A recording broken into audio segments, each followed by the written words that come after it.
Trip Flip every Sunday night on Travel Channel. I'm on tour right now. Minnesota this week, Omaha next, Cincinnati the week after that. I apologize for the sound, guys. It was recorded at a party. It's a party. Go to BertCast.com. This is the Bertcast.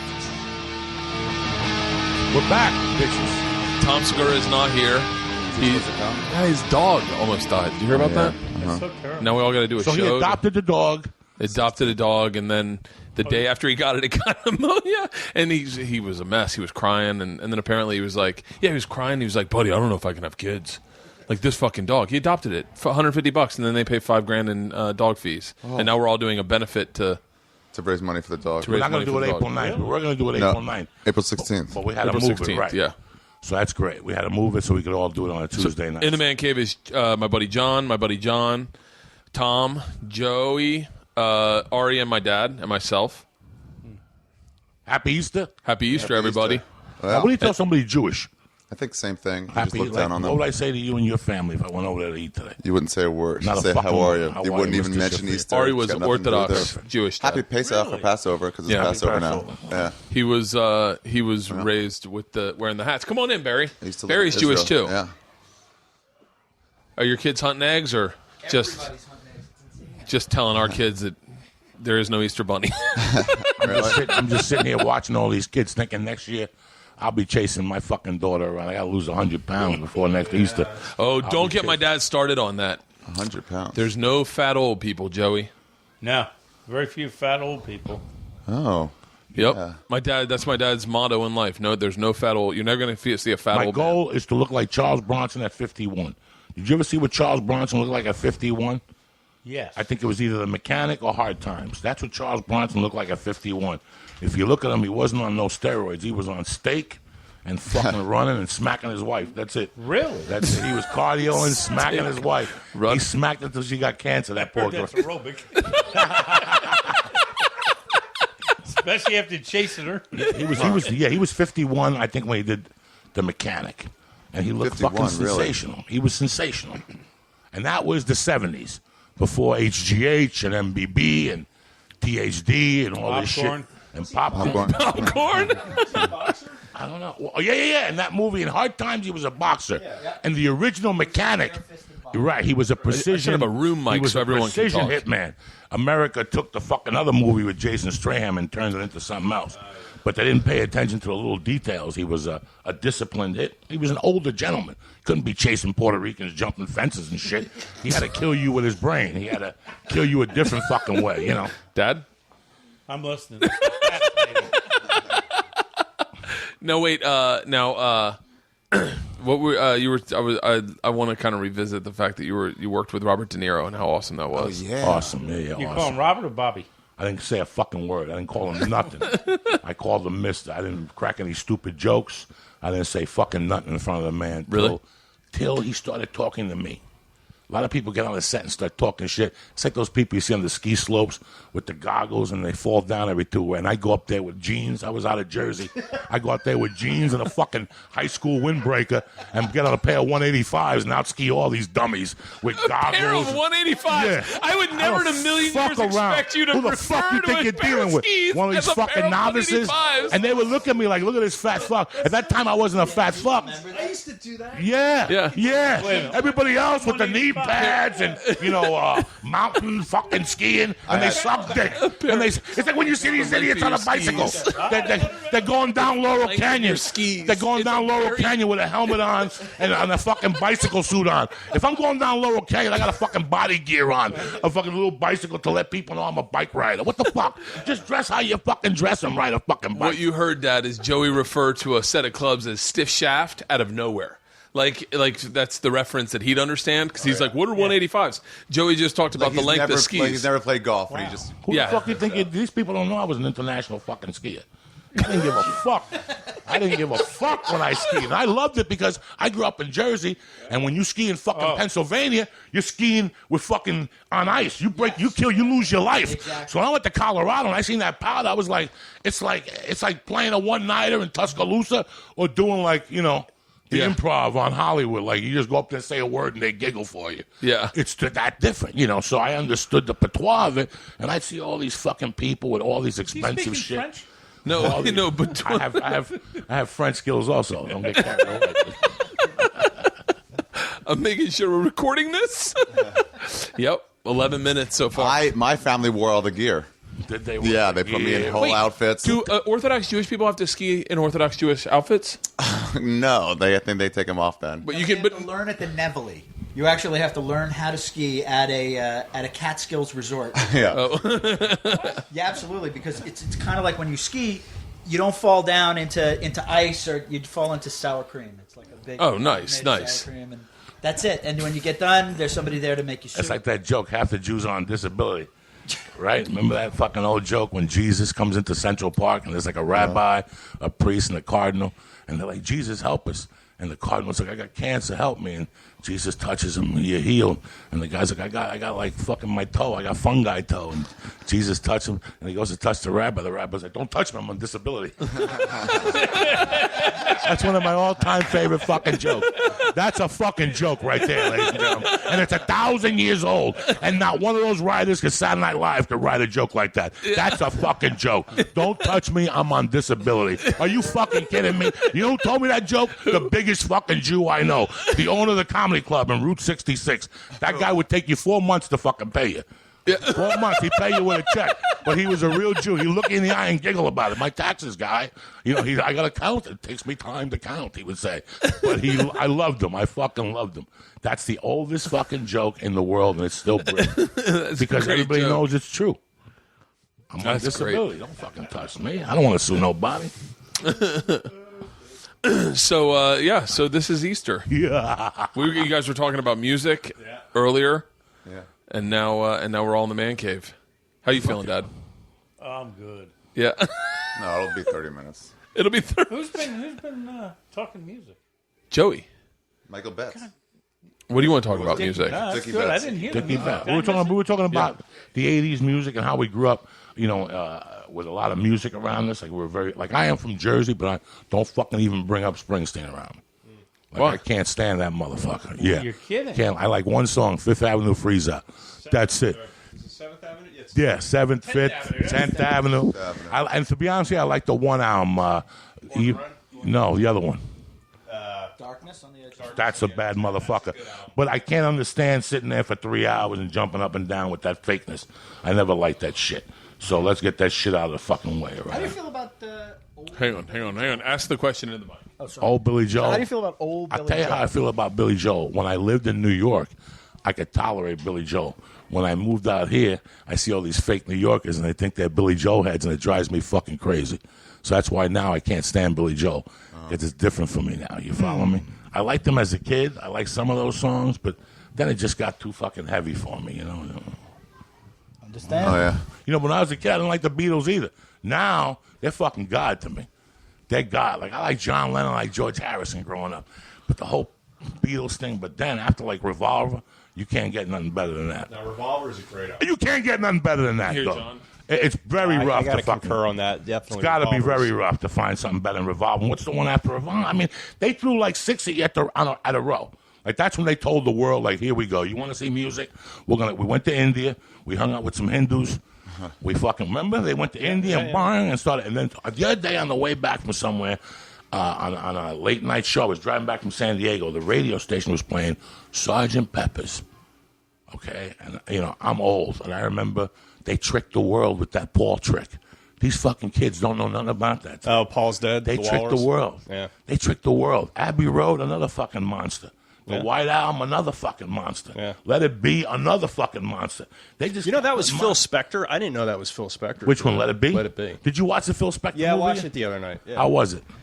I mean, Pacino's awesome. Is he? Yeah, but you kind It's of been done for like 5 years. No, he's great in it. But, Oh, that's good. But I don't know. They kind of make Spector out to be kind of a hero in this film, and the guy pulled a gun on Joey Ramone. Fuck him. That's all I have to say about him. Listen, guy, he was crazy. Yeah. But because of his brilliance, they passed it on. That's what happens. Like, who's the next one? It doesn't take... I'm an old man. Like, right now I'm looking at Justin Bieber, and we're building a monster. Oh, yeah. We're building a monster. This guy's going to make Michael yeah. Jackson look like a fucking daycare prize. That kid's a That fucking kid's nightmare the from other what day I he hear. bitch slapped somebody and shit. Yeah, It's and he's over, got all these bodyguards, man. I feel bad for those It's going bodyguards. to be all over. You can It's- see it already. It's the Doesn't take a guys fucking whose crystal ball. bodies dictate their jobs because they're just big black dudes, and so they got put into the role of bodyguard, and then they got worked in. You know, it's good money. You know, it's first class flights. You know, it's private jets. You know, it's like it's got to be a ton of money, and then they got to deal with Justin Bieber, who's feeling his oats and like going through puberty, becoming a man, Fucking and now a lot. yeah, and I can't You imagine. can see it already. You can see it. It's like hanging out with it's like none of you guys probably pledge fraternities, but it's hanging out with fucking older brothers in a fraternity who like they just became a brother and they're like just hazing and they love that like power trip. It's the same. I guarantee you, it's got to be the same thing. Dad, Justin Bieber. He's a singer. Yeah. Yeah. I don't follow him much. What music do you listen to right now? I like CNN. Yeah. I like talk radio. I don't listen to music. You don't? Never. You. My dad introduced me to Sam Cooke.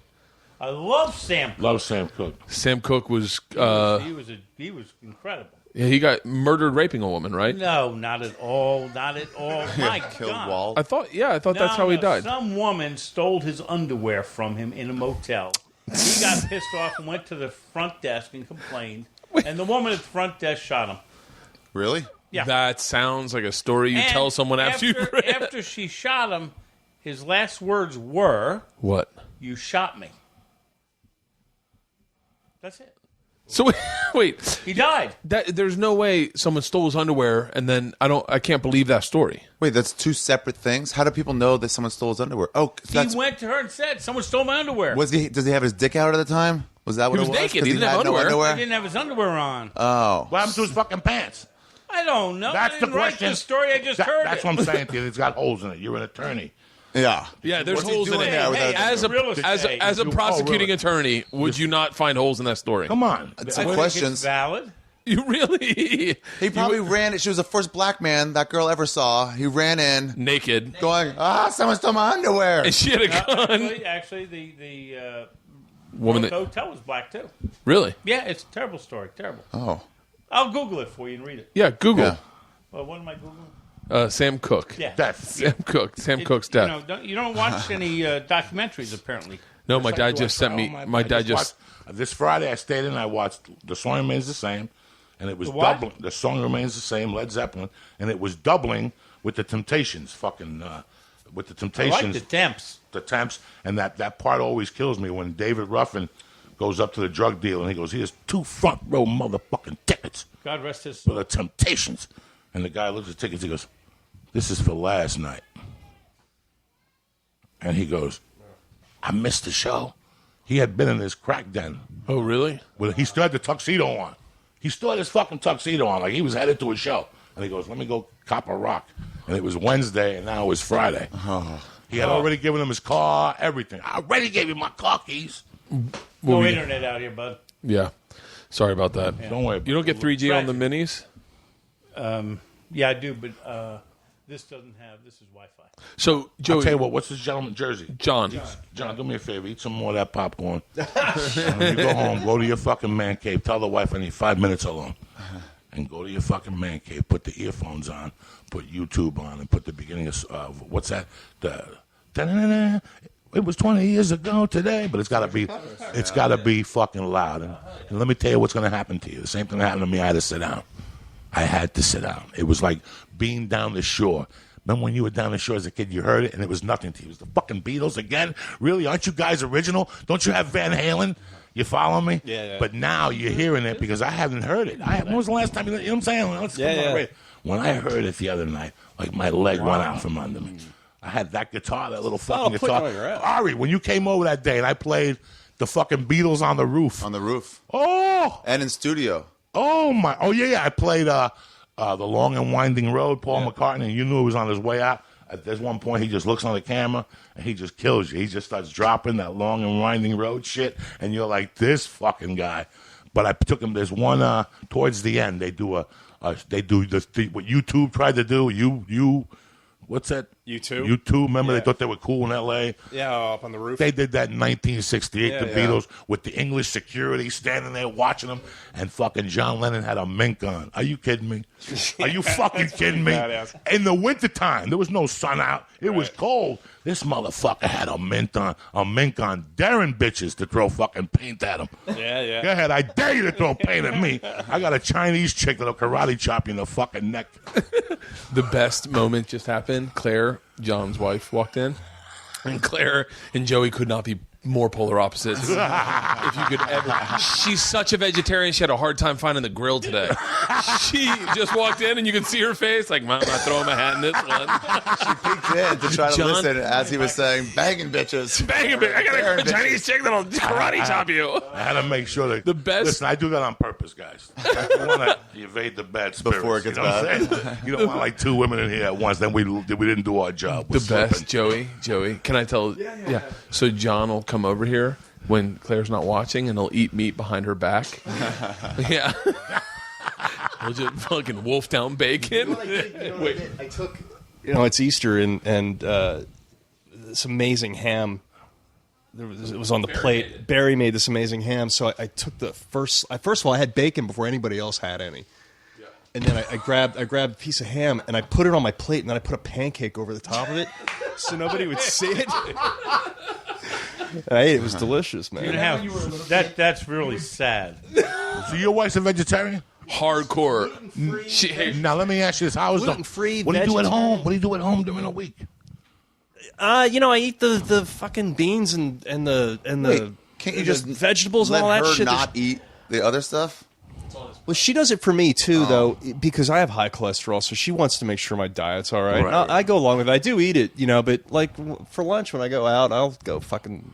So what she make for turkey breakfast? sandwich. What's breakfast at your house? Oatmeal. Which is decent. Yeah. What's lunch? If you stayed home for lunch, what would you? Could you have a tuna Salad. Salad. Yeah, salads. And what's dinner? Dinner is usually some kind of like curry. I know it's rough. It's rough. No it's rough, tofu, fellas. fucking turkey for Thanksgiving. No, they do that. Yeah, she pulls. Thanksgiving. Tell them about your Thanksgiving. She pulls that shit out, man. It's all like she spends all the whole. God, I'm gonna go burn in hell for this. She spends a whole day like preparing the tofurkey.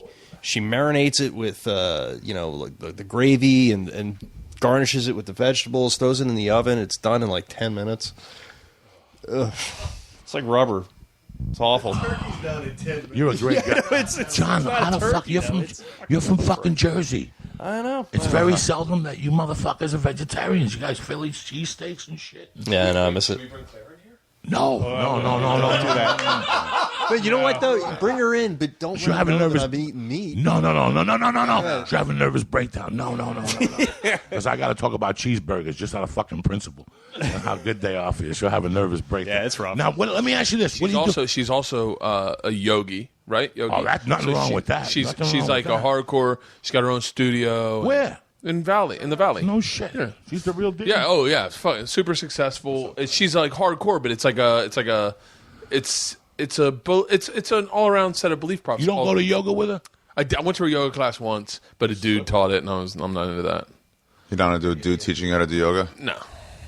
Nah. Yeah. It was the dude. It was the dude. I'm not going to get into it. There's a dude that goes to our. No, I'm not going to get into it. You know the guy that I'm talking about. So yeah. Why are we saying the guy's fucking name? I'm beating around the bush here.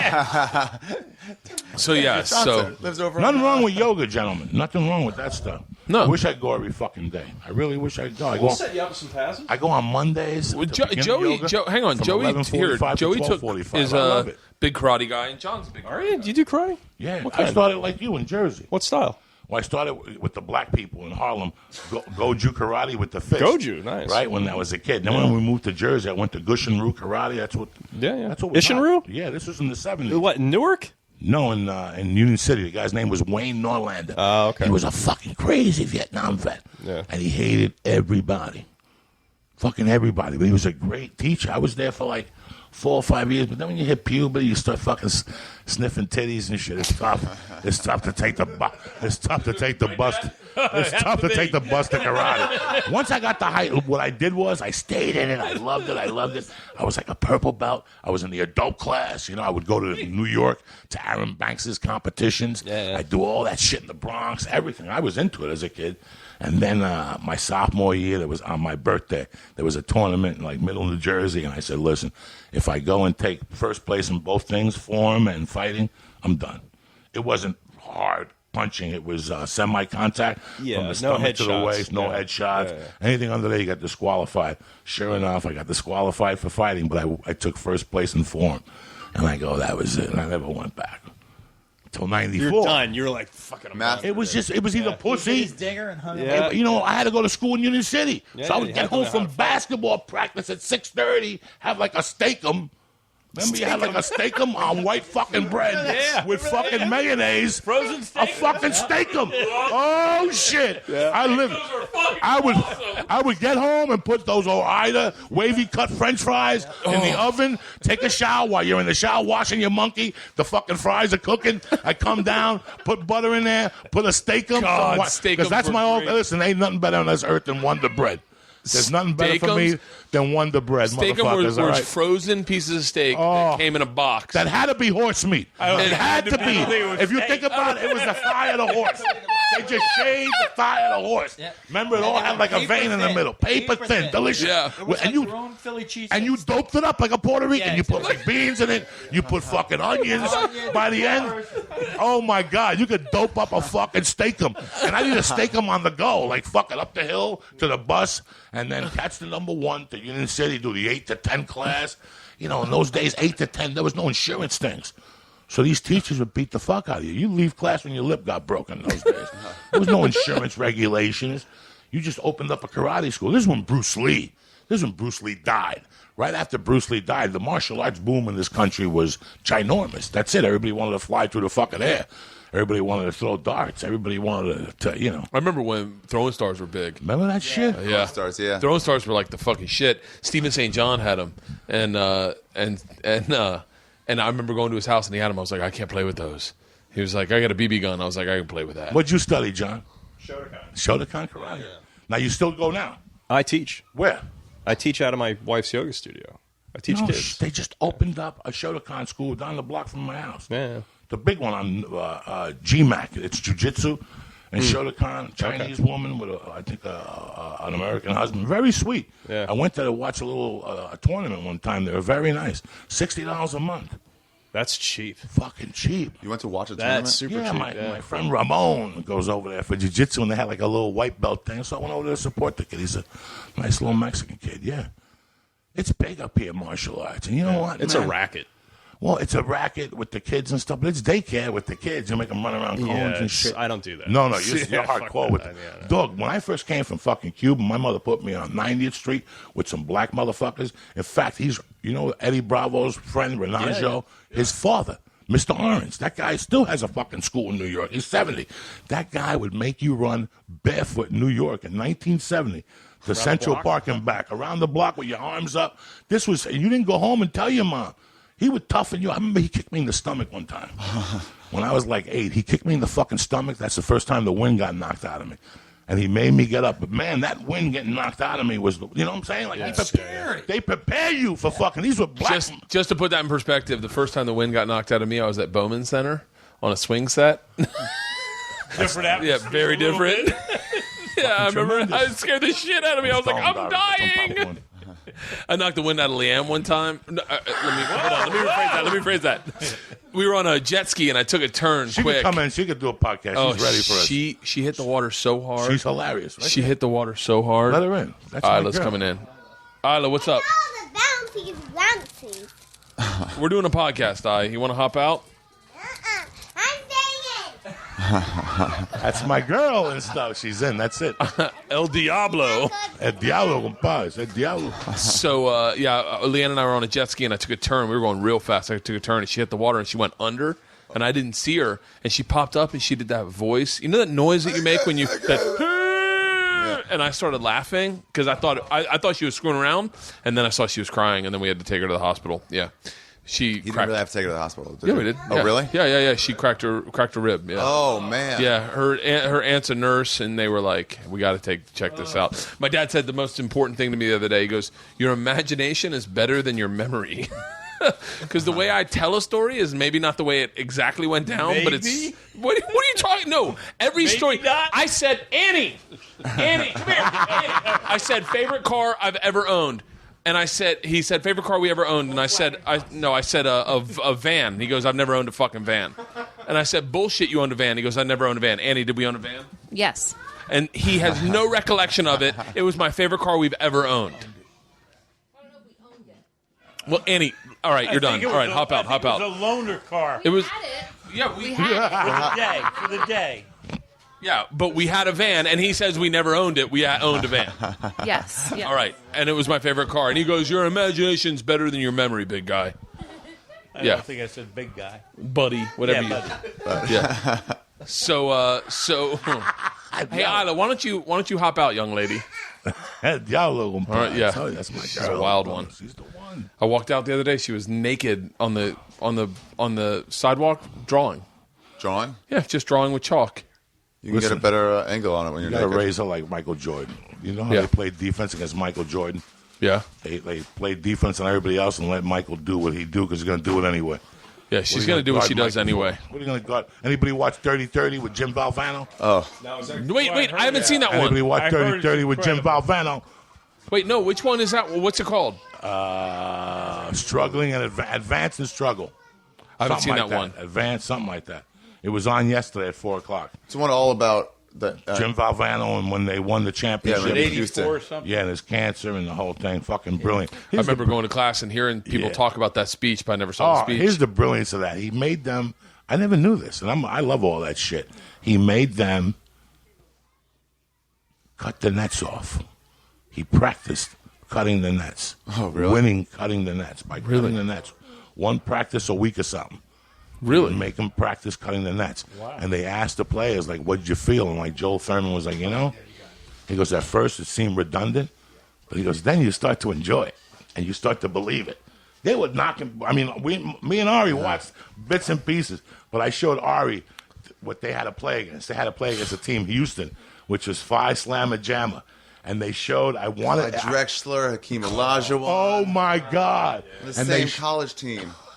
they would beat, they would have been on like a third place in the NBA in the league at that. Yeah, they just would have that. mainly made the playoffs if they The were rest in of the their players NBA. were great, too. But I showed Ari, there's one scene where they show Clyde Drexler just jump over a guy in the Final Four. That's what scared everybody. Yeah, the game before that, he tried to take a charge, and Clyde says, fuck it, and just went right over him. Right over Really? him. Oh, my God. He He kinda, like, twists moved in his the head a air, little bit. and you see the guy it's just amazing. And it's college basketball. You know, they explained it. They go, this is when nobody was going pro. Yeah, Nobody it was went 4 pro. years. Ralph Sampson stayed 4 years. Patrick Ewing stayed 4 years. Everybody stayed 4 years. Yeah. So if you played this guy your freshman year, you had a chance your sophomore year, and it's like how they beat Ralph Sampson twice, and then, it was just I even had I bet Houston. I remember I had Were one they with 8-point favorites? When they Is that were what you 8, and on They game started day, at 8. they went up to 9.5. And what happened was I had the Redskins in the Super Bowl that year. They won, and I had won $800, and I went into the city to get some weed. Right? And I picked. It was fucking freezing the day after the Super Bowl, January 30th in New York. Yeah. The wind's coming off the Hudson. It's fucking freezing. So it was a health food store, and it had like a bag of chips and a Yoo-hoo. And they had like bulletproof glass. Wait, hold on. Let's start from the beginning. It was a health food store and it had a bag That's of how they chips sold and a weed. Yoo-hoo with a these- bulletproof like the best is now. Now people are like, oh my God, in LA, listen. That was a bodega. And bodegas. In the old days, you went into a neighborhood, you seen 3 Puerto Ricans hanging out, you moseyed your way over to them. It's a beautiful day to be alive. And they look at you and go inside to the bodega. You went in, you bought a bag of chips, you bought a soda, you went to the thing, you gave the guy, you knew it was $4, you gave the guy $20. And he'd look at you and he'd give you 2 little bags and envelopes, and he'd put them on the counter. Really? And that's it. the worst weed ever. No, these days. No. It's the worst No. weed. You got to remember, in the fucking 80s and late 70s, this is what the neighborhood made money off of. They didn't make money off beating you. In those days, I remember being a kid and going to a church on the Lower East Side and like pulling up in front of the church at Lefty Cortina. He's a science teacher at Union Hill High School today, right? Pulling up with Lefty Cortina and walking into the bottom of a church. And there being tables, and the priest wasn't there. It was like black guys that would rent out the bottom of the church for like $200 for the morning. And they would sell you 20s and 10 bags. This is what their business was. Out of a church. They sold it out of bodegas, out of black fuck. What's up, Georgia? Now you stop yourself. Can I help you find eggs? Yeah. I'll be right back, guys. Here. You had to do the math. This was Tom. Yeah. Tom, you sure you don't want to hop in? No, I'm going to help find eggs. this was, All right, I'll be back in 2 Hey, I'm seconds. going to help find eggs. No, you stay there. These were the days when the neighborhoods. This is what the whole neighborhood. Their living was. Let's face it, white kids coming over from Jersey. Your life didn't depend on the kids in your neighborhood. You were all fucking broke. Yeah. I remember going over to the city and on 181st Street, getting off Washington Bridge, going straight over, making a left, and then making a right, and that'd be from the top of the corner, like 20 guys from the top, and they'd run out to the car. They knew you. They were your customers. Every time you come, you tell them your friends with Pedro. Tell them you're Pedro's friend. And that's how they made a living. So in those days in Jersey, if you got $5, you got 5 joints for $5, remember, like a nickel bag. Yeah. If you went over to the city, you got 7 joints for $5. Right. And the weed was a little better. And it started getting better, and we started getting green weed, and we always had chocolate Thai weed. But I go over there one day, I go to a health food store, and there was a black dude. I'll never forget, he was an older black gentleman, and I said, hey, I want a quarter. Because I had made $800 in the Super Bowl. I used to just buy 20s, but that's a certain day. I ended up getting a bigger size, and it was freezing outside. So I asked the guy, do you mind if I could roll the joint in here? He goes, no, go in the corner there. And I went in the corner, rolled the joint. I went outside, and the wind was blowing, and I looked, and I dodged down the corner. And you know how when there's a little corner like that, you light a cigarette in the corner? Yeah. I went to light the joint in the corner. And as I go to take the first toke, I get a gun put to my head. What? And they go, put your hands up against the wall. And I put my hands up against the wall, and the guy handcuffs me. I turn around. It's a fucking undercover cop dressed as a fucking mailman with the thing like he's delivering mail. And within minutes,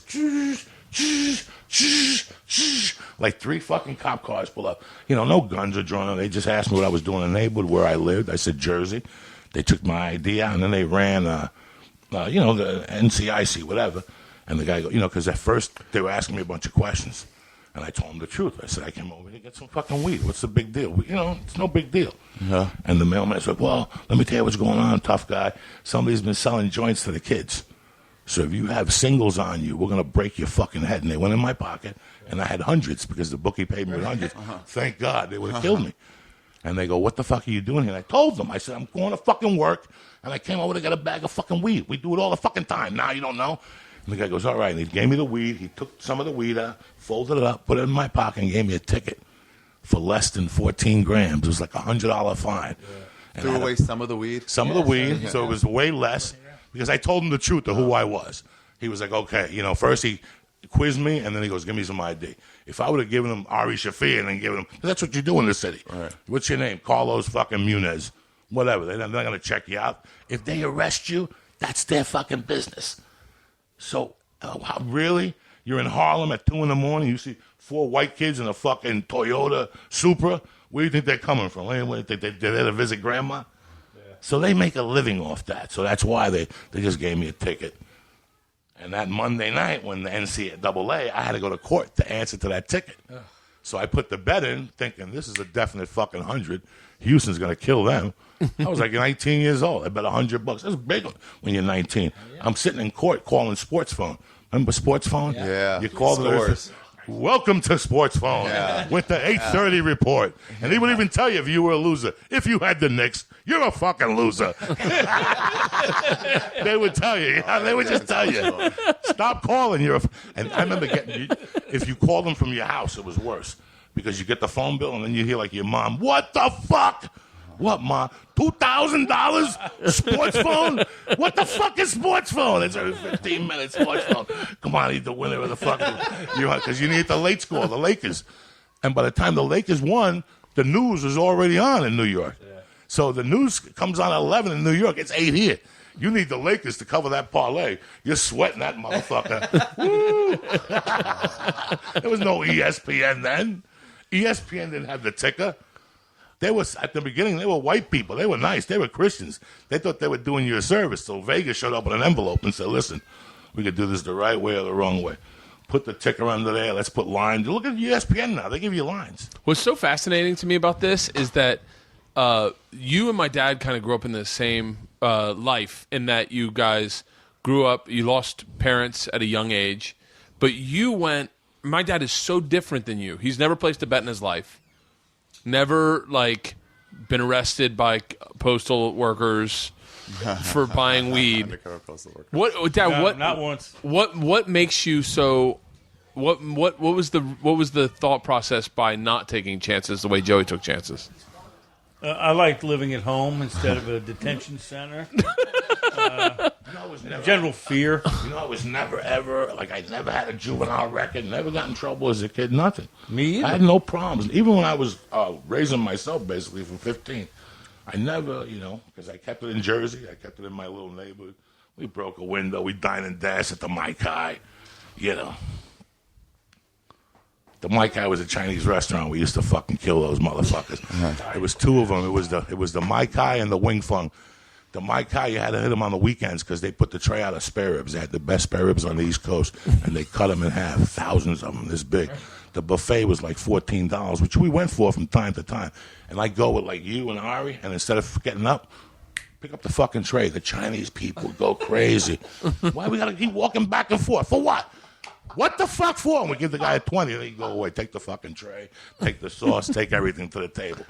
I swear to God, those days the fucking buffets were great. And then the wing fong was heavy duty. They had great food, but they figured out that we were gonna, and they were on Bergen Line, so you had more on Kennedy Boulevard. You either had to run that way, or in the weeds. On Bergen Line, you could run into different fucking locations. So the wing fong was during the week because you had to sit at a table, but they knew. Once we walked in there, they'd all come out to the front and shit and play like a zone defense. It was very loose.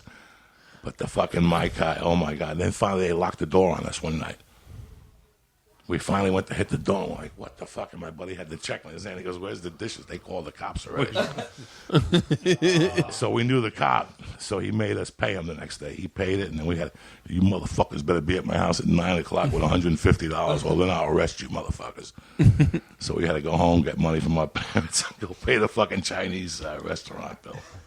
Did you ever dine and dash, Dad? No, I'm trying to figure what that is. But You know, when you run at a Chinese restaurant, run out of there without paying. Just don't pay your bills. it never occurred to me. Never. Never. I mean, I feel guilty if I don't leave a big tip. Oh, I will leave a tip. No, you leave a tip. You leave a tip. So I don't want the guy talking bad about me. You know what I'm saying? I don't want people talking bad about me. Dine and dash, but you leave a tip. Fuck yeah. The guy don't care. He got his. You know, if you leave him $1 for a $5 lunch, he got his. I leave him $5. You know what I'm saying? $4. You dine and dash for the entertainment. Okay. It wasn't because you needed to dine and dash. It was like, fuck it, it's Sunday. What do you want to do? Nothing. We got nothing. You got an hour to kill. Let's go. Let's go dine and dash. Yeah. Sometimes you got to run into weird neighborhoods. One time, me and my buddy ran from Willie Yu's Shanghai Palace up in Cliffside Park, New Jersey. Tremendous, this fucking place. On a Sunday, we ran out of there, and he ended up getting a flu. Like a really bad flu because he ran like 30 miles. This motherfucker, me, I walked like 2 miles and got on the bus. Yeah. Fuck you. I used to have fun, man. You know, I didn't have to answer somebody, so I had fun a little bit, you know? A little bit. So wait, how's fatherhood changed you, Joey? Now, because you're sitting in a room full of fathers. I'm fucking 50. Yeah. So whatever I was going to do, when you have a child at 50, when you have a child at 25, it's two different points in your fucking life. Yeah. I had a child at 30 that I thought was going to change me. I was hoping was going to change me. And I still remember her being in the crib with her mother sleeping, and I would hide the beers outside. I lived in Colorado in Boulder, and I would hide the beers in the snow, and I had a dog. So I'd make believe the dog had to go pee. And I'd go outside and do a quick blast and drink a beer and hide the beer can in the snow. And I got to the point where the dog didn't even want to go out no more. He's like, I don't want to go out. I'm all pissed up. I'm all peed up. And I would say, why isn't seeing this kid changing me? But I saw that with a lot of people. I think they're going to have a child, and, I'm not going to do this. I'm not going to do it. You're still going to fuck your fucking secretary. Cut it out. Yeah. That ether wears off. You're still going to bang the secretary, you know. But it's just at 50, I've already done everything I wanted to do. So I said when we got pregnant with Georgia, I said I just, not even realizing what I was saying, I said I'll probably never drink in front of my children. And then, but then there's a solid year where they don't know you're drinking, so I did that. Yeah. But then I'm already still drinking, so then they're two. So it was like kind of, I remember being like, God, I wish I'd never said that out loud. Because I definitely have drank in front of the girls. You prefer it, don't you? Yeah, as opposed to hanging out sober and playing Candyland. Have you ever done that? Candyland's fucking exhausting. You watch Isla cheat at Candyland. She's like, you'll see her load the deck.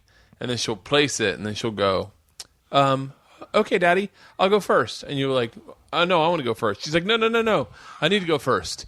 And then she'll pull Princess Frostina off the top and be like, oh, I got Princess Frostina. And then she goes all the way. I used to get pissed, but then I realized that if she gets Princess Frostina, she wins, and the game's a lot shorter. Yeah, the game ends. So I'm like, fuck it, load the deck. Oh, yeah. Now I taught her how to load the deck even better, so when she plays her mom, I go, if you count it, odds or evens, you can load it and it doesn't look so loaded. Like you don't pull Princess Faustina off the top. No one does that. So very specific. When you have a daughter, what do you want from your daughter? I mean, everyone in this room here, we're all men, and we've all fucked women up the ass and come on their face and Here you shit go, like Tom. that. So, we all know the perspectives. We all know. It's like my niece right now. On my wife's side, I love my niece. I've been with my wife for 12 years, and I've become friends with this kid. And the mother raised her as a single parent. I relate to the kid because in many ways my mom remarried after my dad died, but it was me and her. You know what I'm saying? You know, who give a fuck about what your stepfather says? It's me and her. So I'm more sympathetic to a single mom. So when I go to Nashville, I always go watch the kid play basketball, and we're kind of fucking tight. And she's hitting that age where she's 16, and I'm like, I'll talk to the mother and go, Teresa, where's Kristen? Oh, she's out bowling with Cody, and in the back of my mind, he's sucking her titties in the car, because that's what I'd be doing. Fuck bowling. You know this as a guy, but how do you act? Like that's what I can't. Like I'm 50, so if Tom, this is a good one for you to answer. I'm 50. Tom, you have two daughters. How old are your daughters, Tom? Yeah, they're definitely how old a lot younger than that. Right. Thank God. How old are your daughters, Tom? They're 7 and 5. And what do you think about? Do you have a gun? 10 years. That's going to be happening. Do you have a fucking gun? All I hope is that they never meet somebody like me in a real life situation when I was young. Because. But if you show up, do you have a gun, or do we have a plan? Can we all make a pact right now as daughter fathers that we could help each other out if we know, like. Get an alibi and let somebody else take care of it. What a fucking great movie script. Yeah. Did you guys ever see Star Chamber with Michael Douglas in the 80s about fucking two judges? Strangers on a Train. That's what it is. When they were the two judges, and if you beat them in court, they would get together with other judges and decide whether or not you were guilty or not, and then they'd send a hit team out to get you. Oh, wow. Yeah, Michael Douglas and... oh my God! Tremendous fucking cast. But hold on. The downside of that I'm is... sorry. No. The downside of that is a Maya Angelou story, which is she was molested when she was a young girl, and they told the police the guy spent one night in jail, was released, and the next day he was found stomped to death. And she felt that by saying it killed him. Yeah, exactly. So I think it has to be more mercurial than that. It has to be, maybe. A setup where somebody gets gonorrhea. You could do that, right? Rather than killing someone, you just, set somebody up with a girl that is going to give the kid gonorrhea, like and then he will be, exactly. He won't be a hot shot anymore. Or send over a transvestite with AIDS. There you go, hot. Yeah, well. Here you go, John. In the mic. But then I think we can all agree, whatever happens, we don't want any more Maya Angelous. That was kind of racist. No, it's poetry. Bert, what else is in there besides alcohol? Just beer. God damn it, Bert. Just beer. What do you want? Diet Coke? Like a Diet Coke or water. Yeah. I'll take anything. I don't give a Here, let me get you one. I'm dehydrated here. Leanne! Jesus Christ. Wow. Just kidding. No, Someone get it. I'll run. So wait, here's my thing. This is why I love Pris, is that when Georgia wants to get to the age where she sits and watches a movie with a boy, I'll just put Pris on the couch with him. No one's getting near my children without Priscilla biting their fucking heads off. That's the best thing about Priscilla. Right now she's sitting in the room losing her mind because everyone's out here. Yeah, that's why I got Priscilla. What if they go to the Kelly What's up, house? baby? That fucking popcorn is in full effect. I love you. That's why. Happy Easter to you, brother. From one pimp to another. That's how we One do pimp it. to another. Congrats, Dad. You know, let me tell you My something. status is elevated. Let me tell you something, brother. You might have all these other motherfuckers confused. I know a pimp when I see one. You follow me? There's honor amongst thieves. You follow me? A wink is as good as a nod to a blind horse. A wink is as good as a nod to a blind What the fuck horse. you think you're dealing with? I'm going to take it deep. This popcorn is in full effect on Uncle Joey. Plus the Chewy Chiba bar I ate before. What? Oh, yeah. I put 175 milligrams in me about 2 hours before I showed up. The family's away. Prepared. This is a family affair. My wife is out of town. Elvis is dead, and I don't feel so good myself. You know what I'm saying?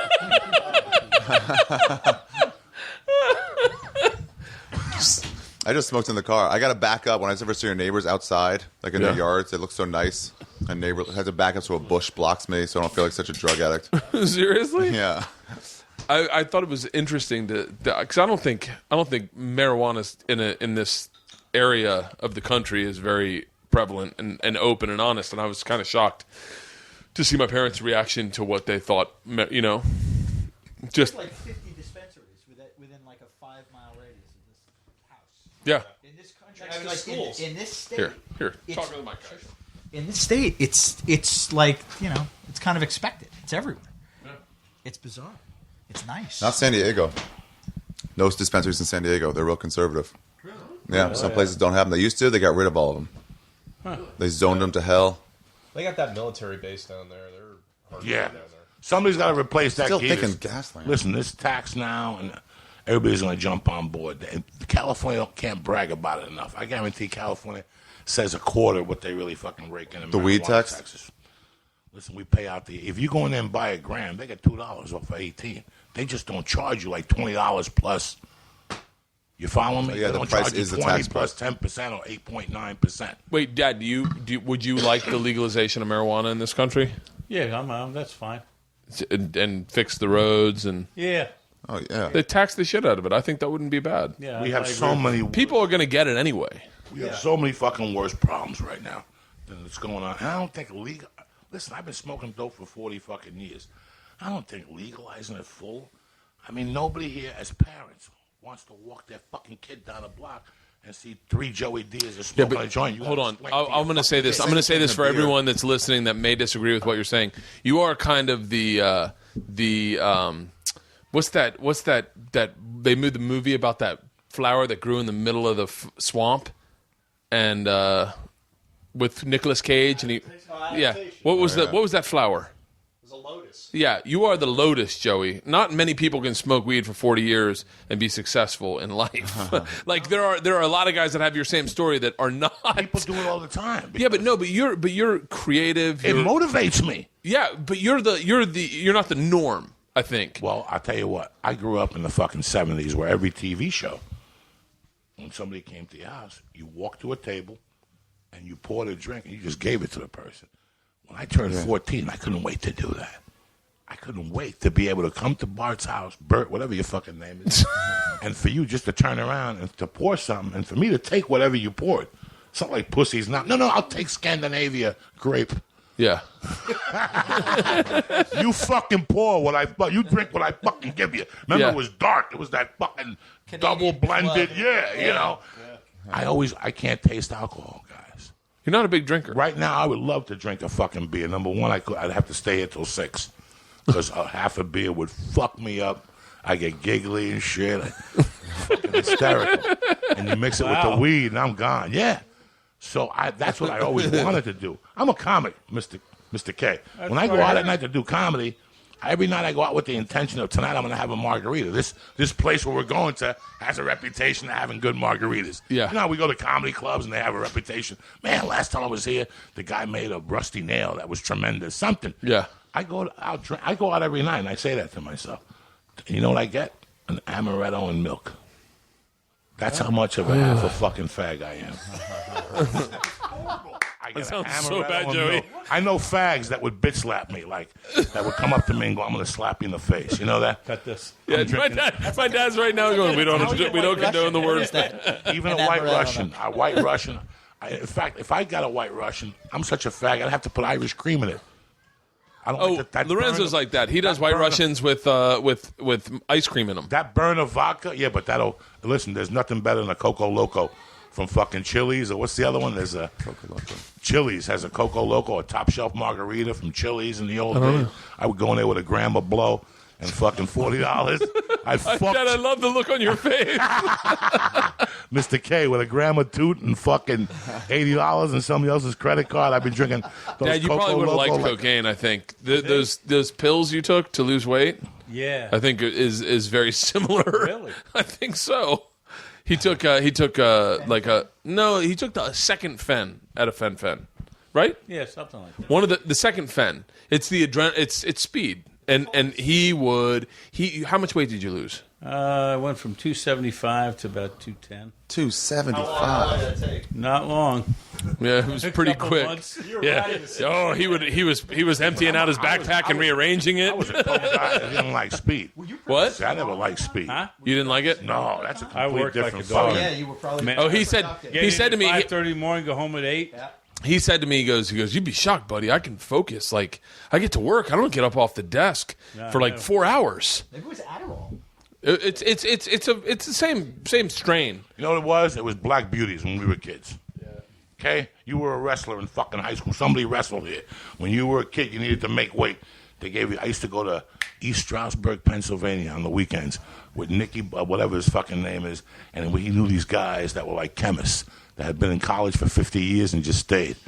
And they ever been to East Stroudsburg? It's Very up different there. than my That history was in a college. big wrestling culture back there in Yeah, Pennsylvania. that's fucking Lehigh huge. University, Yeah, East Pennsylvania. Stroudsburg. And every week I'd go there. When I was a junior and a sophomore, and I'd buy acid in 100 bulk. Like, that's what these guys did during the week. They just made acid, and then create shit, four-way acid and blotter and Mickey Mouse acid. But their real business was making those Black Beauties. And I'd buy 1,000 for $35, and I'd sell 100 of them for $35, and not $1 a piece. Yeah. That's how I put myself to fucking junior in high school, was selling Black Beauties. But when wrestling season came, I doubled my fucking profit. You follow me? bet. I was at every wrestling match. You should have seen me in the corner there with a fucking long jacket on, sweating bullets and shit. Ari, did you ever play any sports? Yeah, I played volleyball, basketball. I was a practice player for the girls' basketball team in Any Maryland. men's sports? No, I didn't. We weren't allowed to have football. Tom, how old were you when your dad passed? My first dad, I was 3 years. No, yeah, 3 years. My second dad, my stepdad, when I was 12. Damn. That's terrible. No, but the thing that fascinates me is losing a parent at that age, what it does to you. Because Tom was like super independent from all through childhood. Like knows how to. Same thing that you guys have. That like he could change the tire on a car. Like Ari probably and I probably couldn't change a tire on a car. No way.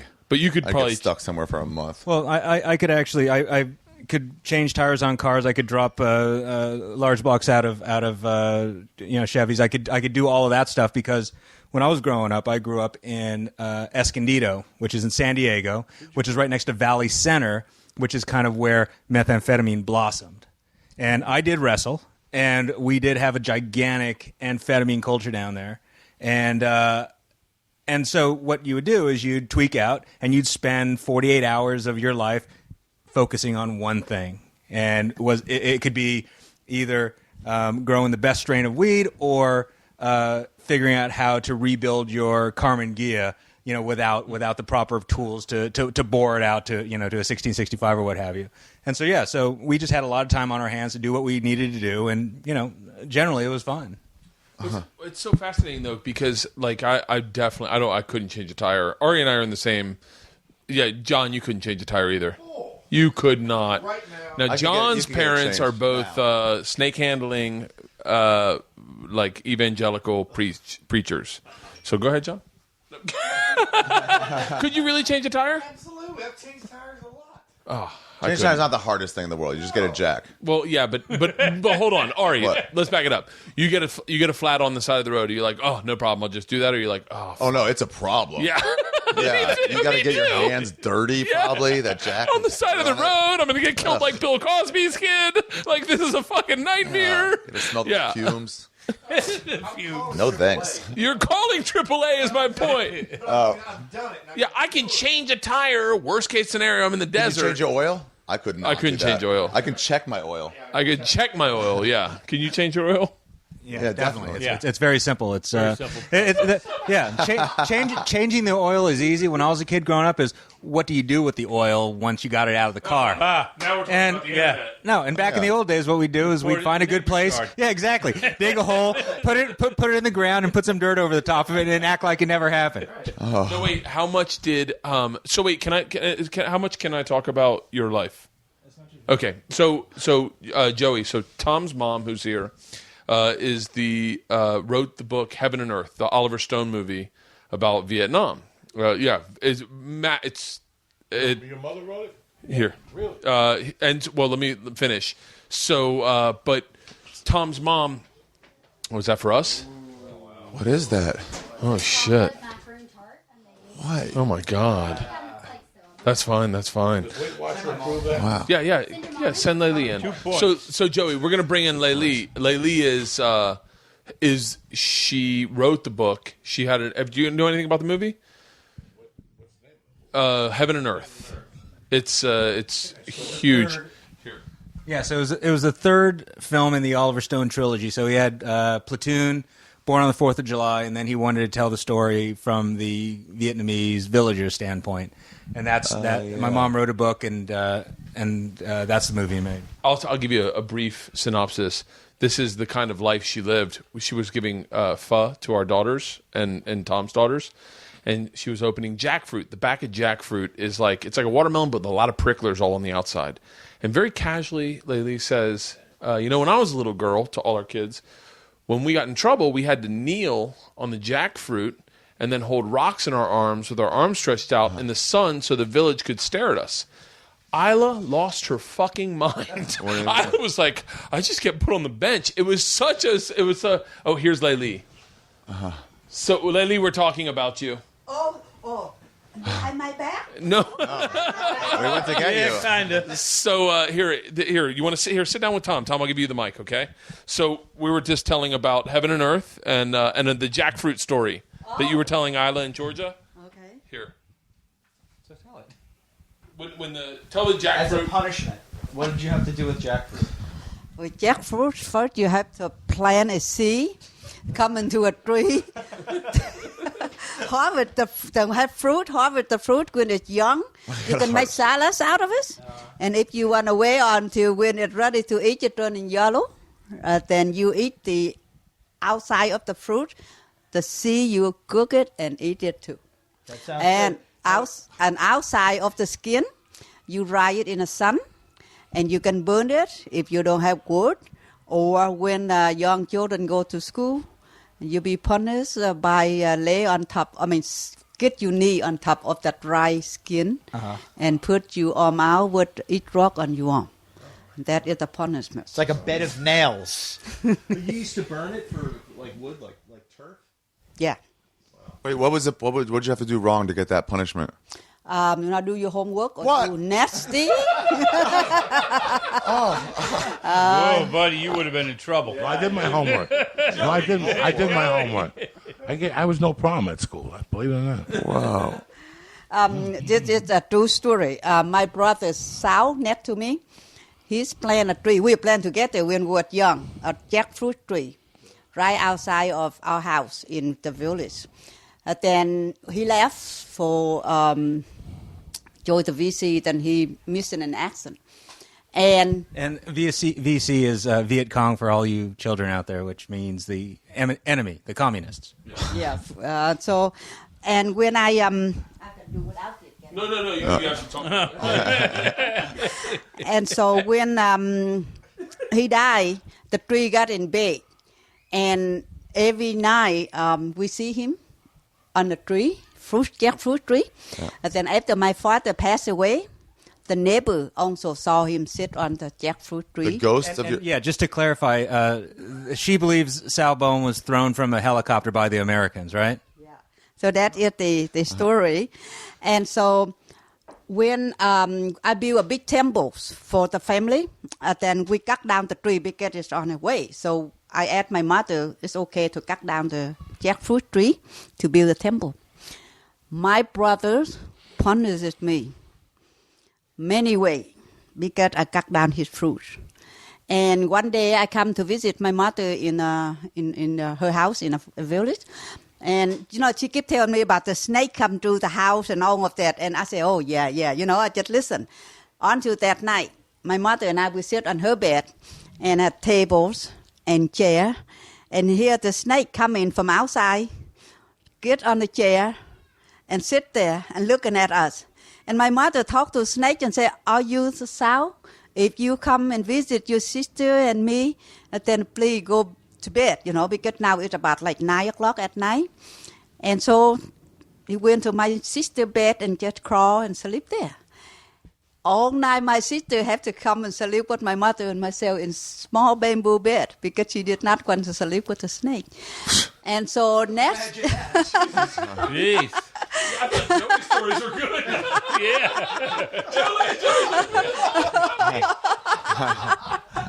And so the next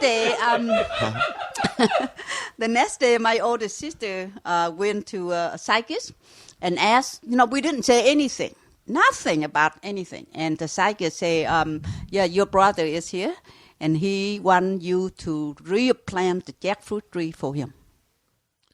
Because I asked for cut it down, so I have to do the whole big ceremony, plant a new tree, big ceremony, and send him with a lot of fruits to replace his tree, send then everything okay. It's just recently. Can I ask you a question? Yeah. If that was the way they punished you by having to kneel in the jackfruit tree, why would you plant a punishment tree in your backyard? Why would your parents make you pick a stick in the South? Make you go out there and pick your stick to bring back and let you whip yourself in the fucking ass with. Sorry, man. I'm sorry. I mean, Wait. Tom, tell the story about the time that you tried to rescue the dude who was drowning. Do you remember that? Tom, now hold on one second. I got some back questions here. Okay, please. I want the fucking heretic here. Remember, there was The Exorcist, then the prequel. We got to get to the prequel. So, how old were you when all this was going on, Tom? If you don't mind me asking, this is very fascinating. Give you guys both mics. This is fascinating as shit to me. I've always felt like I came here from Cuba in 1966, and I was proud to be an American. And then I moved to Boulder, and in Boulder, I started hanging out with this vet, and he was jacked up, and he would tell me the stories, and I would feel like embarrassed. Like I was like, wow, like that was crazy over there, and here you are. No, but you know what the best thing about jacked up vets was when I was growing up. She met a bunch of vets from Garberville, which is up in Humboldt County area. And these guys would grow the best weed ever. And they were all battle-rattled, and they'd come down, and my mom helped them to heal their wounds of whatever happened over there, their PTSD and all that shit. Right. And she'd talk them kind of through, it is a war, and we're all people, and whatever you did is cool and all that. But they would come down with the most intense weed and insane mushrooms and all sorts of acid and all of that stuff. And yeah, they used to live in our house. Ma, you want some popcorn? No, the answer is no. No. There was one time. Ma don't give a fuck, dog. Yeah, Ma see the light already. This ain't shit. Yeah. This is fucking nothing. This is daycare here. Ma saw the light already. Yeah. She knelt on a fucking thing. All right, that's nothing. That's an afternoon for Ma. No, when I was a kid, she had some yogi from South Africa, and I had gotten some mushrooms at that point, and he saw, I was like, oh, you got some mushrooms, and he starts chomping on my mushrooms, and my mom's like, oh, I'll have some too. And so she ate them, and really? Yeah. And then we went right to bed. I went right to bed. Some crazy dreams. Yeah, have some popcorn. Have some popcorn. I never forget that. So let me. I'm gonna hop over with Ari. So when was can you talk about the first time you met Oliver Stone? Yes, this is 1990. Oh no, 89. Right after he absent the books, and we met in one of the producers' house, Bob Klein. I don't know, Robert Klein. That is the person who brought my book to Oliver. So my agent arranged to meet Oliver and Bob at his house in Newport Beach. That in 1989. Oh, cool. Did you like him right away? Yes, he's a little wrong when he get there. Yeah. But he's fun. One thing about it, it just for fun. He just playing around and he put his hand on my neck just for kidding. And just like that, it kind of. That's a move. You can do that. It just like go around and fun, and somebody go, oh hi, or something, Yeah. and he go. And I say, yes, Oliver, you joked me one in the past life, something like that, and he was just like, just like bring him back in a moment, right away. But since then, and he been to Vietnam and he went into Marble Mountain, where very spiritual place in my village. He went in one person and he walked out a totally different person. That is the Jay. And then he asked me to help him to build a Buddha shrine on a tree house at his house in Santa Monica. But then I took him to Buddhas to help baptize in Buddha's temples and all of that. So he gained for, I would say, 65% said he know me. Really?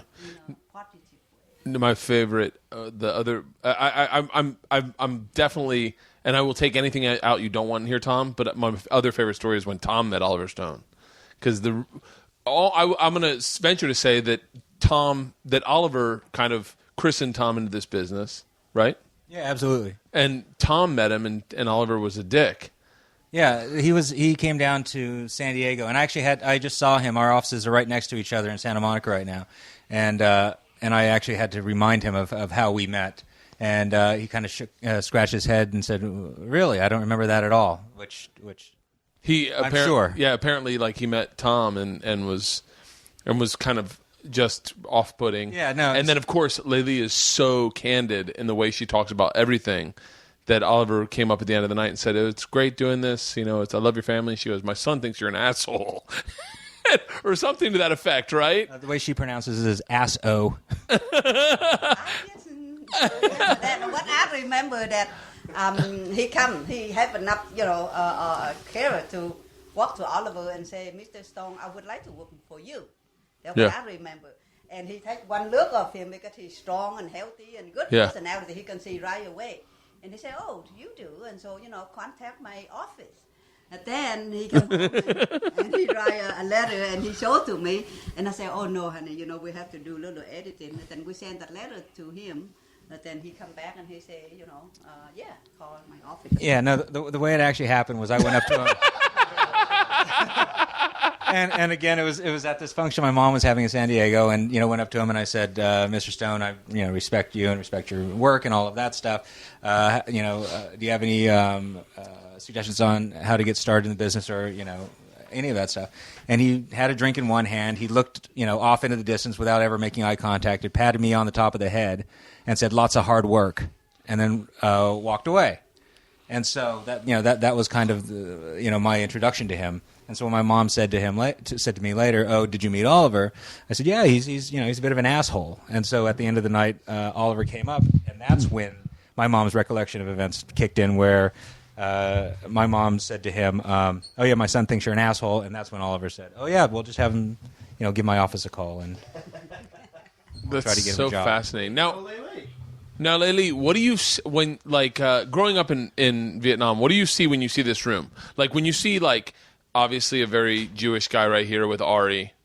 Is this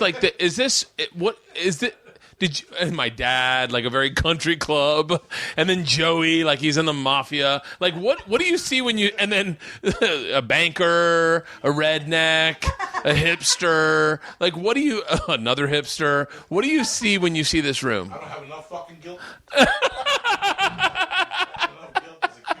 Wait, talking to the mic, Joey.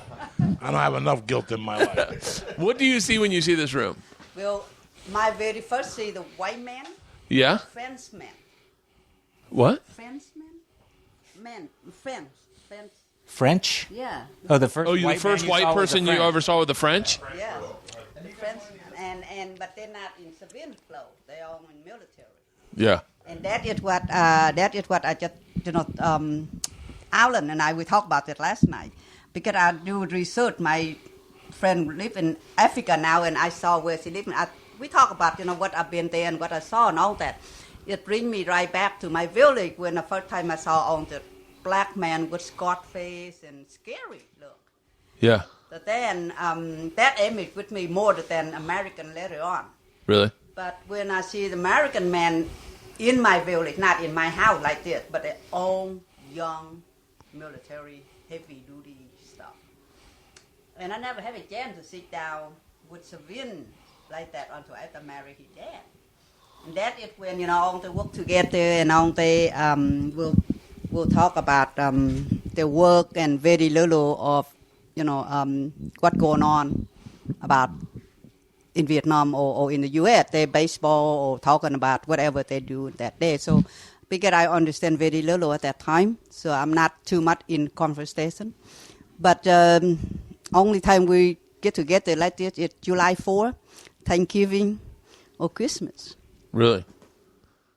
And outside there it's war, so it's not. If we get together like this, the rocket gonna come. But that was when we moved to San Diego, you had a big group of Vietnamese friends, right? Yeah, but she talked about in Vietnam. No, he said, what do you think about when you see people like that? Yeah, after I come to the U.S., and his family and many neighbors in where we live, it come together. Again, same with, I spoke very little, and most of the time I stay in the kitchen. I don't know what redneck means. I don't know what different. You don't know what redneck means? Alike. Redneck is him. Like when white neck. It's Leanne. Leanne's a redneck. Leanne's a redneck because she talks like real like, well, hi. You know what I mean? But redneck to me. You're not a redneck, Joey. But redneck to me is negative word, so. Is it negative? No. It's not negative. It's not negative if you like them. Yeah, it's negative. I'm sure it is negative if you're saying it mean. But right? Jewish could be negative if you go, look at that Jew. But then I look at you and I go, hey, look at he's a Jew. Yeah, that's something you like though. But no one likes rednecks.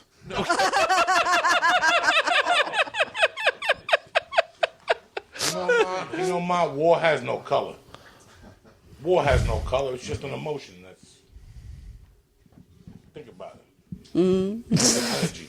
A fucking crazy energy. Pass the pop It's true, man. I didn't go. I've never been in that situation, but it's got to be horrible. Terrible. It's got to be unthinkable. I would imagine it's unthinkable. I think war would be a nightmare to be drafted into, but I can't imagine if it showed up in your village. Like I can't imagine being home and then all of a sudden war's in your front yard and you're like, who the fuck? Like I'm not made of that. I'm not made of that metal. Well, just like you see on the news now, sometimes if somebody hold up something and you see how the troop gear on to get in after one person, you see how scary the whole neighborhood will be like, right? Yeah. In your village, 10 times than that, 20 times than that, and helicopter and a 10 and all that, looking for somebody that you don't even know, right? Yeah. And it just, very scary. See, every time I see helicopter now, or I hear the helicopter, I still want to run and. Really? But for you, growing up, you didn't have a side. You had whatever side was in your village at that time, right? Right. That's why we see American come, we run. That's why too many of them got killed. Really? So if you saw Americans, you just ran? Just automatic run for rape, because they rape if the young girl and lady. Really? Yeah, and the second is to, they kill you anyway. You run or not run. But run, you have better chance if you stay by. They're going to kill you anyway. Run or not run. They're going to kill you anyway. Jesus, what was it like moving to this country after you have that ingrained in like the way, like how, when you move here, that must have been, I can't imagine moving to San Diego if I knew that guys with blonde hair and blue eyes that rode skateboards and flip-flops were horrible people. Do you know what I mean? Mm-hmm. What was that like moving to the States? Well, first I moved to city. So that it gave me a couple years, You moved to from the village to the city. In Vietnam. In Vietnam. What is that? Ho Chi Minh? Yeah, now it's in Ho Chi Minh City. But that time at Saigon. Yeah. But then I'll be working for Americans, so I get to youth to them. Oh my God, I would be so racist if I had grown up like her. I would hate Americans. There was no way. Like I'm not as even keeled as to be able to. Like that is the problem. That is the problem. The culture in between here and there. There they can forgive and move on, and they treat you just like a long lost brother, and they welcome you just like a king. Yeah. And here, if happen it opposite, we don't know what we're gonna do if Vietnamese show up in your country. You see, God. it's different. That is why you can't heal here. You know, if 50 years later you still looking for somebody kill somebody in your family and bring them to justice, we say, hey, that long time ago we buried. I tell you, lots of veterans that went back to Vietnam with me. One particular man wanted me to help him to find a woman he burned her house, and she ran out with a little baby in her arm, and she turned around and she looked at her house in flame. That image stayed with him forever. So he asked me to bring him to her so she can tell her she's sorry that she burned her house. So we did. And he met her and he cried and he's shaking, he's so scared, and he told her that I'm sorry, I'm the one that burned down your house when you baby, you run out with your baby. And the woman laughed and she looked at the house, she looked at her son, and she looked at him, she said, oh, I have a better house now. And my son, look, he bigger, he older now, he have his own family, so you have nothing to worry about. See, that is the kind of unexpected, over and over, many men that are brought back. So it's so interesting because I've surpassed my dad in success, but Tom, you're never gonna beat this. You're never gonna beat. You leaving? All right. I love you, Dad. Stay black. Okay. See you, Dad. Hey, are we gonna see you tonight? If you come over, you will. Okay. Yeah. All right. We're not gonna see him. He's we're not gonna see him at all. He's like, what's that scene in The Godfather when? Remember when he tells him to go kill him? He goes, where is it? You ain't gonna see him. Yeah.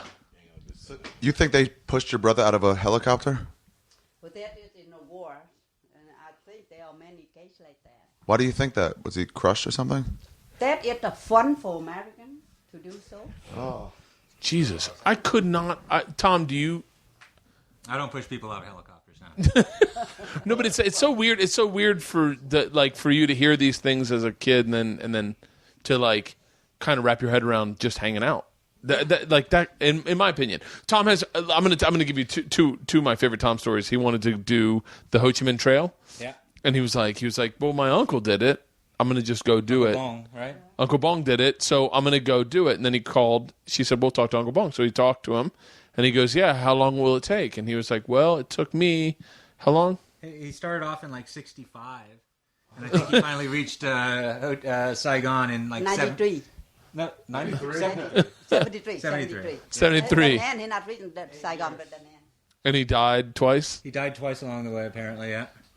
But he actually taught me one of the best tricks ever, is that I was over there when I was young in Vietnam, and I stubbed my toe where it was kind of one of those stubs where you've got the talking skin and it's just bleeding and you can't stop it. Yeah. He came up, opened up a cigarette, stuffed tobacco in the gaping wound, and then poured vodka all over it. He's like, yeah, you should be all right.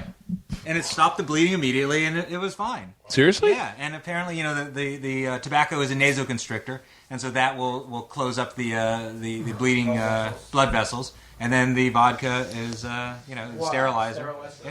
Yeah. Shut up. Yeah. So my other good Tom story is one time he's eating snails or eating shrimp out by the ocean. Yeah.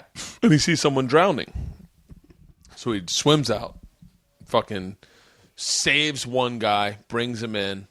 The next guy's all pretty much dead. Drags him into shore, puts him up on the beach, lays him down, starts doing CPR, and all of a sudden, everyone's around him. Like there's hundreds of people around him, and the guy dies. And Tom, I'm screwing the story up now, so you take over from here. Yeah. So basically, we save one guy, and we come back to the beach, and we think, okay, we've done our good deed for the day.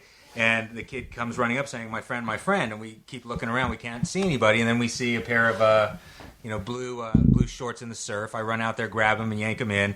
And at that point, the guy's kind of blue and bloated and foaming. And so we start pumping on him, and he's vomiting up all this nastiness, and we're just trying to clear the airway. And, we're just trying to save this guy. And as we're doing this, the entire beach kind of comes and circles around us. And it's just utter silence as we're sitting there pumping away on the guy. And about 20 minutes later, we realized we couldn't bring him back. and we just, his friends came and drug him away and tried to take him into the hospital where he later was pronounced dead. But we got back to the hotel and we were all really freaked out. And so a lot of times, like I would call my mom looking for, the village wisdom or, kind of the, you've done spiritually the right thing and it'll take you the right way. And so I called my mom up, and she's in Vietnam at that time as well, and she was in the village, and she said, "What happened? I heard in the village that this happened." And I explained it to her, and her response was, "Oh no, oh no." And I said, what's the problem? She said, "Well, you're never supposed to interrupt anybody when they're dying by drowning or by hanging, or else you are going to go the same way." Oh.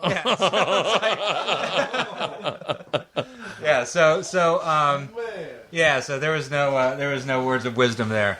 Wait a minute. Ever since I've known you, absolutely. Yeah, I'll see you tonight. Love you. boats. No, the ocean all the time. Yeah. Yeah, Sandy said that. Sandy said that Sandy is Tom's wife. She said that she's always been afraid when he goes out in the water because of that.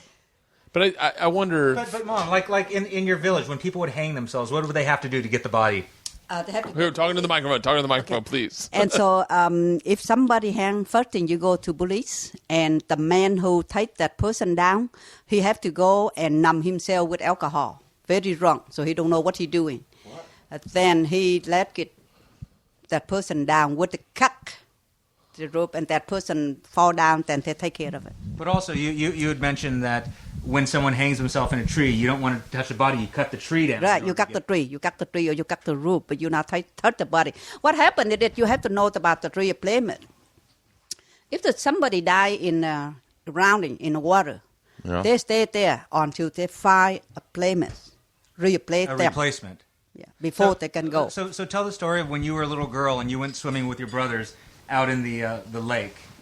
Yeah, one day I my brother and I, we work outside the house and on the front porch, and we hear the screaming, the young boy, our neighbor boys.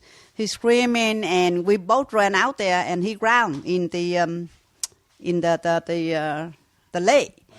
So my brother, he just automatically jumped in there and bring the boy up because he much older and bigger. And he bring it up, and he saved the boy. But since then, my family never thought that my brother will make it through because he's going to die the same way. And he died anyway. But the boy didn't die. But he died soon later because of the war. So what happened is soon or later, you're going to go the same way. Even my brother died. He not died drowning, but he died outside of the house. He died unexpectedly, all of those things. The how it. But you're saying that it's because one soul wants to replace another soul, so they can move on. Right, they can. Yeah, and that is why the people here you don't see it often, but I'm sure in Indian here, same as Spanish, it's the same as Asian. We worship the soul right at the spot they're dead. And they stay there until you bring them home. Otherwise, every year, they have somebody can happen the same place, happen the same thing. But your son's okay. Yeah, he okay. I'm okay. Okay. So it's not, the curse is broken? No. We'll see. I am freaked the hell out right now. You know that? Wait, what is that, Joey? I am freaked out. The popcorn, the chewy chiba, everything just killed me. So you're right, though. Paramedics? Like, who would want Hang on. So Barry just asked, does Vietnam have a shortage of paramedics in Vietnam? Because who would want that job? They don't have anything like that then. They don't have paramedics in Vietnam? Well, not then, I'm sure now. Oh, yeah. Now, yeah, but it's not that good like over here or anything. But now they have a coach on, the one that works on a beach. Lifeguard. Now wait, did they this is going to sound really silly.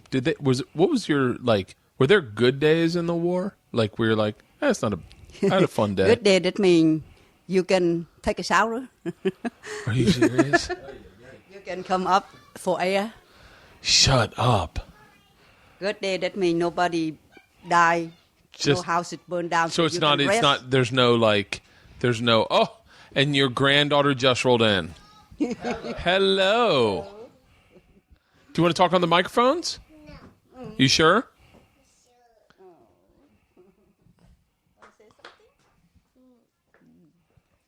God, this has been. I've been dying to talk to you about this. I want to have you back. I want to do like an in-depth, because your life has been so. This is a absolutely 4-hour fascinating. podcast. Yeah, this is a 4 hours. This started with Joey and my dad and popcorn, No. and now I'm done. I'm done. we're losing Joey. We should wrap it up. We should wrap it up and go hang out with our families. Chicken right now. Ari, do you want to say anything?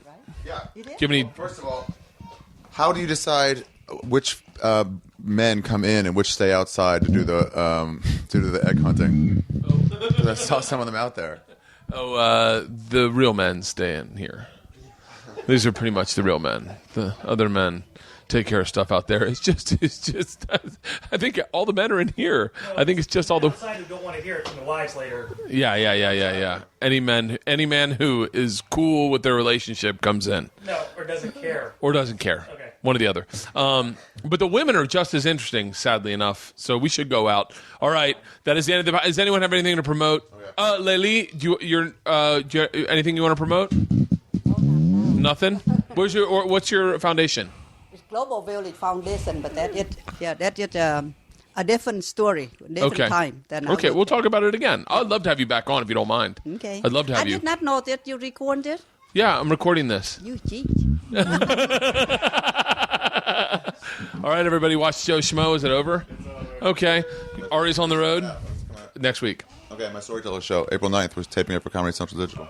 Joey, anything? South Beach Comedy Festival, April 19th. Fillmore Theater. Tickets are online. SouthBeachComedyFestival.com. Lorenzo, what's the name of your? Where can people find you?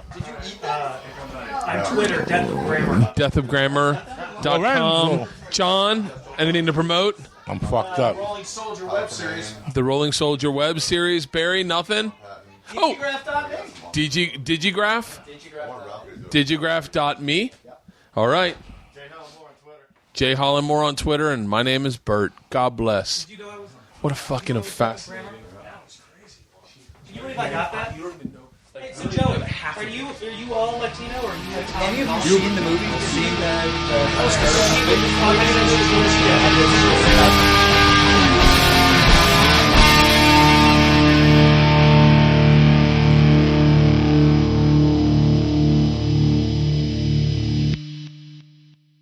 This episode was brought to you by The Machine.